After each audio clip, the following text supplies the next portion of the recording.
Bonsoir à tous et bienvenue.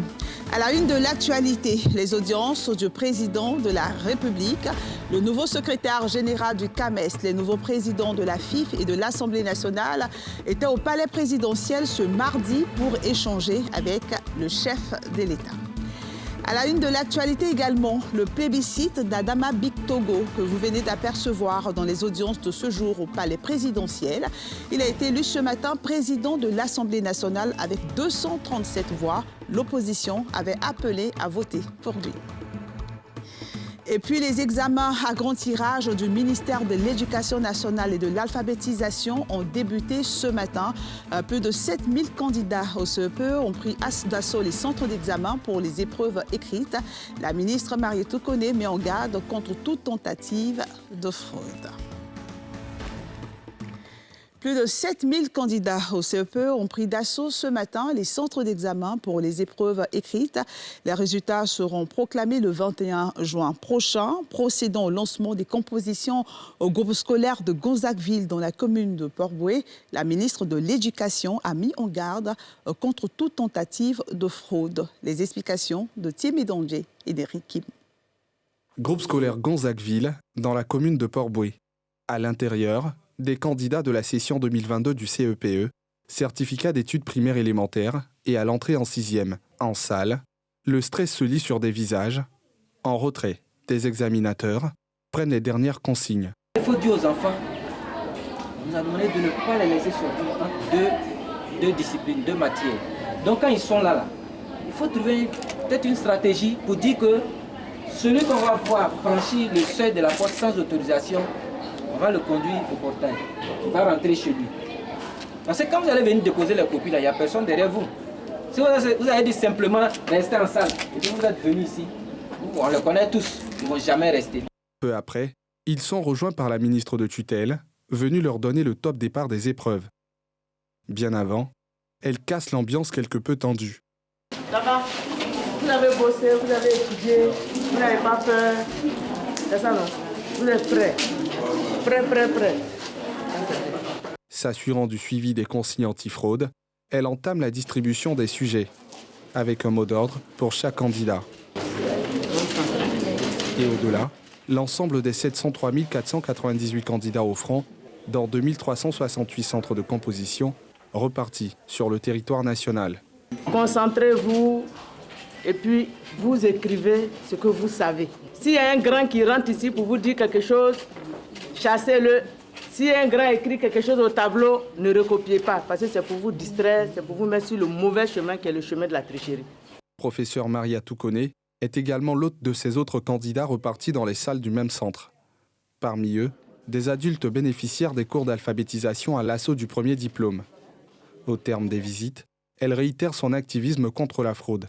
Son credo pour des examens reflétant le niveau réel des élèves. Il y en a qui pensent qu'ils ont un système WhatsApp performant et donc ils fraudent à travers ça. Mais l'année dernière, nous avons réussi à démanteler. Je voudrais dire aux candidats de ne pas se fier à ce genre d'individus parce que ce n'est pas des personnes qui leur rendent des services. Voilà, donc la lutte contre la tricherie continue.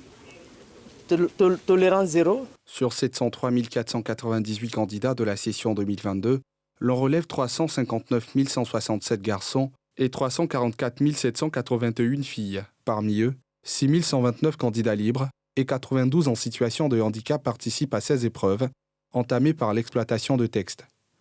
Les résultats seront proclamés le 21 juin prochain. Adama Bictogo a été plébiscité aujourd'hui à l'Assemblée nationale. Candidat du RHDP à la présidence de l'hémicycle, il a été élu avec 237 voix, soit 97,53% des voix exprimées. Il a reçu le soutien du groupe parlementaire de l'opposition qui a appelé à voter pour lui. Le temps de la Côte d'Ivoire réconciliée est arrivé, a indiqué l'opposition dans une déclaration commune. Le reportage de Salif Yalekwe et d'Aruna Zeba. Adama Bictogo est depuis ce mardi le 11e président de l'Assemblée nationale. Il a récolté 237 voix contre 6 face au député élu à Agnibilekro sous-préfecture, Jean-Michel Amankou, militant du Parti démocratique de Côte d'Ivoire, qui s'est présenté sans l'aval de sa formation politique. Le secrétaire exécutif du RHDP remporte ainsi ce siège sans surprise avec le soutien de tous les groupes parlementaires, notamment ceux de l'opposition, qui l'ont manifesté à travers une déclaration commune. Reconnaissant de ce soutien effectif, l'ancien ministre de l'intégration africaine a salué cet élan annonçant dans la foulée les couleurs de sa présidence. Les groupes parlementaires PDCI-RDA, PPRCI, UDPCI et RHDP ont appelé dans leur ensemble à voter pour moi. C'est un choix qui traduit le consensus qui est un des principes démocratiques. Je mesure à sa juste valeur cette responsabilité que vous venez de me confier et qui m'honore. Je l'accepte avec humilité, mais aussi avec détermination, pour continuer la gestion de notre institution pour la législature 2021-2025. Pour les élus de la nation, cette élection doit marquer un tournant décisif dans l'histoire de la Côte d'Ivoire. Le jeu démocratique normal, que même quand on est minoritaire, on était en droit de présenter un candidat. Mais le fait d'y renoncer est un signal qui est lancé en direction du RHDP et nous espérons que le RHDP saura apprécier ce geste.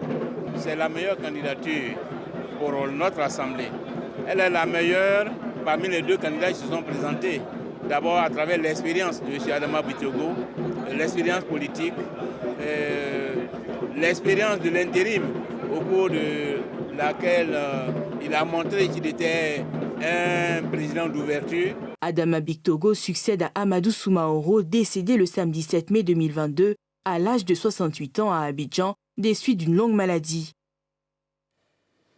Et c'est le lieu pour vous de faire plus ample connaissance avec le nouveau président de l'Assemblée nationale. Adama Bittogo est le député d'Agboville. Il est le secrétaire exécutif du RHDP. Le désormais président de l'Assemblée nationale à 60 ans est marié et père de 6 enfants. De 2011 à 2012, il était ministre de l'intégration africaine. Son portrait avec Salifia Lekoui.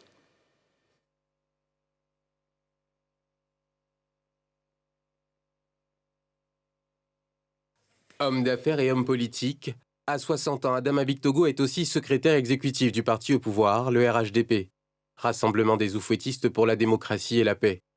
Il est désormais porté à la tête de l'Assemblée nationale, en qualité de président.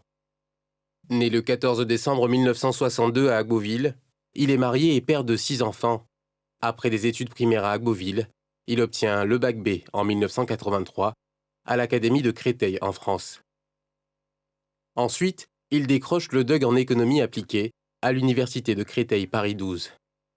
Après ce premier cycle universitaire, il obtient un Master of Business Administration à l'Institut de commerce et de gestion à Paris en France. Au niveau politique, il a occupé plusieurs postes au sein du RHDP, notamment celui de secrétaire national, chargé des relations avec les autres partis politiques. Directeur exécutif du RHDP de juillet 2019 à février 2022, ensuite secrétaire exécutif du Rassemblement des oufouettistes pour la démocratie et la paix depuis février 2022 dans l'exécutif. Adama Bittogo a à son actif une expérience au sein du gouvernement où il a occupé le poste de ministre de l'intégration africaine de 2011 à 2012. À la tête de la chambre basse du Parlement ivoirien depuis mardi, il entend doter l'institution d'un document stratégique 2022-2025 autour de 8 axes prioritaires, notamment le renforcement de la gouvernance managériale et financière de l'Assemblée nationale et l'amélioration des conditions de travail des députés. La modernisation de l'Assemblée nationale, en la dotant de moyens novateurs en vue de légiférer efficacement, l'amélioration de la qualité du contrôle de l'action publique, le renforcement des relations entre les élus et les populations, l'instauration d'une culture parlementaire favorisant la paix, la tolérance et les débats démocratiques, ainsi que le renforcement des capacités de l'administration parlementaire, en vue d'accroître son efficacité et son efficience, la promotion de la question du genre au sein de l'Assemblée nationale, l'inscription de la diplomatie parlementaire dans le cadre du renforcement de la coopération parlementaire bilatérale et multilatérale. Faire en sorte que les pluies diluviennes n'endeuillent plus les familles dans les zones à risque, c'est la mission que s'est donnée le ministère de l'Hydraulique, de l'Assainissement et de la Salubrité. Une tournée de sensibilisation a été organisée pour inviter les populations à quitter les zones à risque. Et une opération de démolition des habitations a démarré ce mardi au quartier Kloacha, dans la commune d'Abobo, en présence du ministre Bouaké Fofana. Le reportage de Mardoché Kwasi et de Fulgence Kissidou. L'opération dénommée « Pour sauver ma vie, je quitte les zones à risque » concerne 54 zones à risque répertoriées dans les 13 communes du district d'Abidjan. Elle vise à préserver les vies humaines dans ces zones inondables et exposées à toutes sortes de risques en saison pluvieuse. Au démarrage ce mardi à Abobo Kloacha de cette opération qui consiste à démolir toutes les habitations situées dans des zones jugées à risque par les autorités, on a noté quelques grincements de dents du côté des populations déguerpies. Avant-hier, ils sont venus nous donner papier qu'on n'a qu'à quitter ici. Est-ce qu'on peut quitter comme ça ici? S'il y avait un coin chez nous, on allait partir là-bas. Nous-mêmes, on a des enfants. Ici, on sait que s'il pleut, c'est pas bon. C'est pas bon pour nous, avec les enfants. Mais on ne sait pas là où aller. Quand je vous avais cassé notre maison, où vous nous envoyez, ils n'ont rien dit. Il dit que l'État dit que... Il dit bon, si l'État dit qu'on ne peut pas faire bras de fer avec l'État, mais nous, on demande. L'État n'a qu'à voir, cas général. L'homme qui a à peu près 40 personnes de famille, tu casses sa maison, où il va aller? Le ministre Bouaké Fofana, présent à cette première étape, a écouté avec attention les préoccupations des propriétaires et habitants de ces habitations détruites. Il les a assurés de l'importance et de l'urgence de cette opération. Ensuite viendra leur dédommagement, étant donné que tous ces résidents ont été recensés. C'est vraiment une opération de sauvegarde de vie. Ne souhaitons pas que chaque saison de pluie rime avec des pertes en vies humaines. Ceux qui n'avaient pas où aller, on les a mis dans des hôtels en attendant. Le temps qu'on voit qu'est-ce qu'on peut faire pour les aider. Mais on ne peut pas les laisser vraiment dans cette situation. Quel que soit le temps qu'on donne aux gens, on n'arrive jamais à le faire partir. Parce que moi, les mises en demeure ont été distribuées en mars et avril. On avait fixé comme date de départ des gens le 5 mai. Dans l'espoir que les gens partiraient volontairement. On ne sont pas partis. Aujourd'hui, on a défini un périmètre vraiment qui est une zone de danger. On ne peut pas faire des omelettes sans casser des œufs.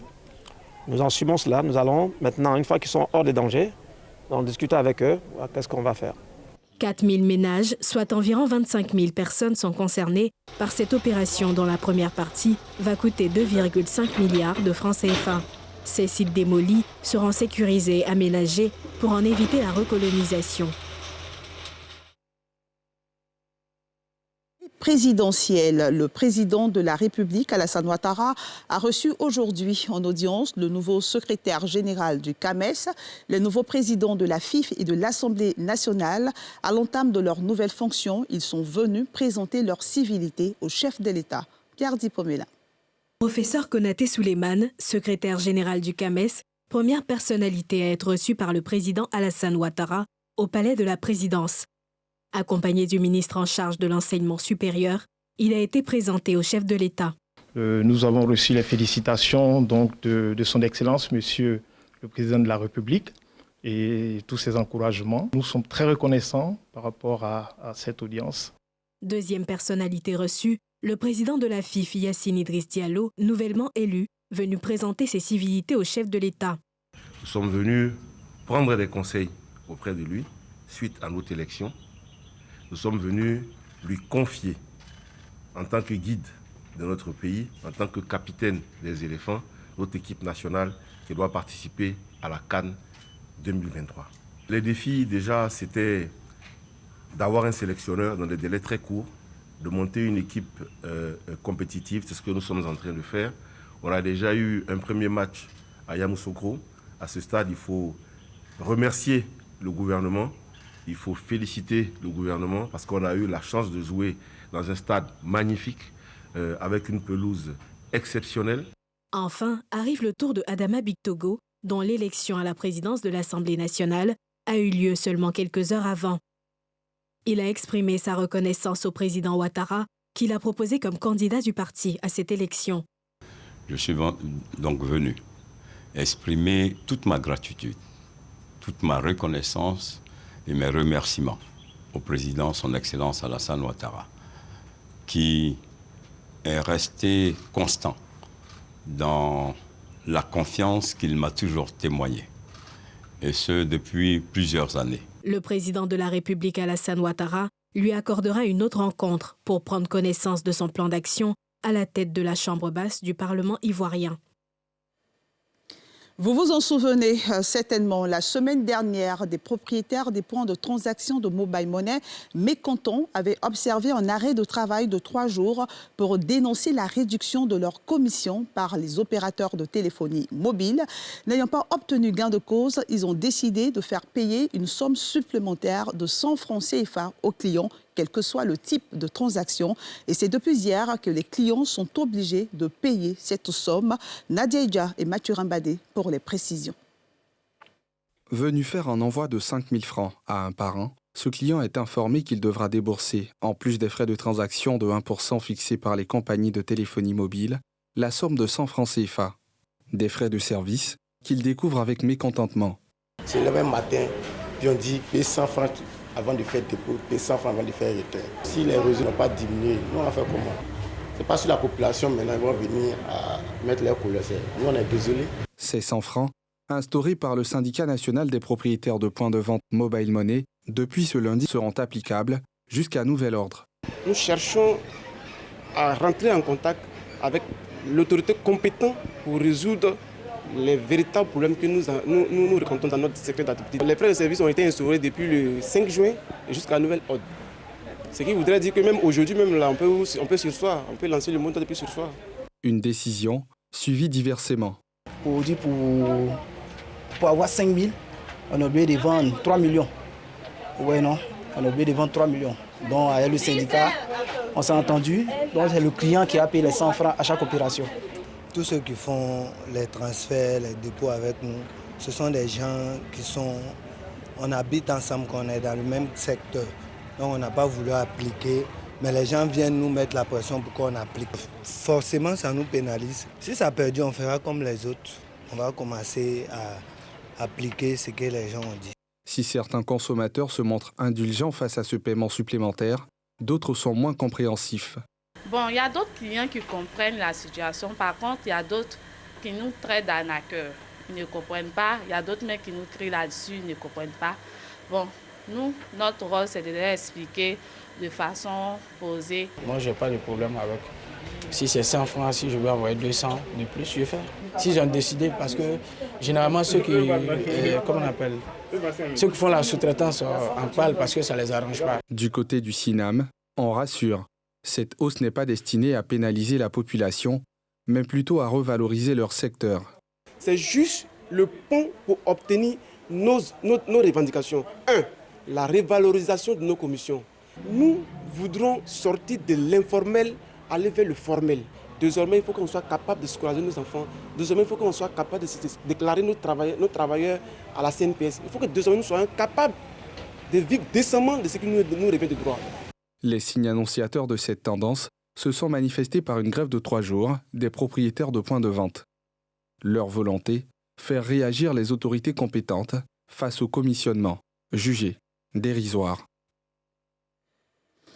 C'est la fin de ce journal. La rédaction de NCI vous propose dans quelques instants une interview exclusive de Charles Blé Goudé, l'ex-président, l'ex-leader de la galaxie patriotique. Avec un franc-parler qu'on lui connaît, Charles Blé Goudé répond aux questions d'Ali Diarra Souba qui s'est rendu à La Haye pour l'interviewer. Très bonne suite de programme sur la nouvelle chaîne ivoirienne.